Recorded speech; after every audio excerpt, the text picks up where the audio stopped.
গোগামুখ ৰাজচক্ৰ অন্তৰ্গত নলবাৰী মানিকপুৰত পাহাৰীয়া খৰস্ৰোতা নদীয়ে অঞ্চলটোলৈ তীব্ৰ ভাবুকি কঢ়িয়াই আনিছে।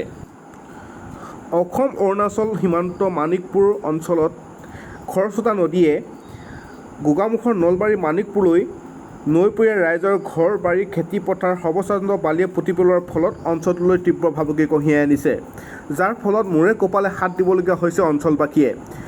খৰস্ৰোতা নদীয়ে পথাৰ বাৰীসমূহ পুতি পেলোৱাৰ ফলত তেওঁলোকৰ মূল্যৱান গছ গছনি মৃত্যু হোৱাৰ লগতে ফল মূলৰ গছসমূহ মৃত্যু হোৱাত তেওঁলোকে খেতি কৰাৰ অনুপযোগী হৈ পৰিছে উক্ত অঞ্চলসমূহ।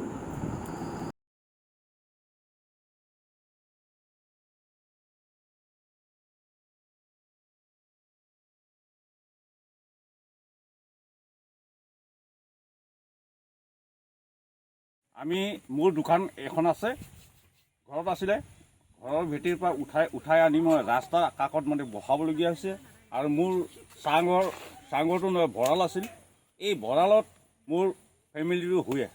এই ফেমিলিয়ে শোৱা ভঁৰাল চাঙৰটো এতিয়া পলকি উঠিছে, বালি উঠিছে। আৰু মই নতুনকৈ বোৱাৰী আনিছিলোঁ। ল'ৰা আৰু বোৱাৰীক থ'বৰ কাৰণে মই চাংঘৰ বনাইছিলোঁ। মুঠতে 3 ফুট 4 ফুটমান 3.5 ফুটমান হ'ব টকটাৰ চাংঘৰ বনাইছিলোঁ। এই চাংঘৰৰ ওপৰত এতিয়া পানী বৈ। কিমান দুখৰ কথা, মোৰ লাজৰ কথা। ইয়াতে নতুন বোৱাৰীক মই থ'বলৈ কাৰণে, ৰাখিবৰ কাৰণে, খোৱাবৰ কাৰণে মই এনেকৈ মানে দুখ লাগিছে। তলেদি পানী বৈ যায়, যেনে তেনে বাচি আছে। ওপৰত মানে আকৌ চাঙৰ ওপৰত চাং বনাই আছোঁ। তাৰমানে আমি 3বাৰমান চাং বনাই ইয়াত জীয়াই আছোঁ। আজিলৈ 4 বছৰ আগৰ পৰা সি বিধ্বস্ত হৈ আছে। 4 বছৰ পিছতো আমি আজি পৰ্যাপ্ত পৰিমাণে বা এইবিলাক ঘৰ থাকিবৰ কাৰণে, ঘৰ খাবৰ কাৰণে কিবা এটা ৰিলিফ বা কিবা এটা সাহাৰ্য চৰকাৰৰ পৰা পোৱা নাই।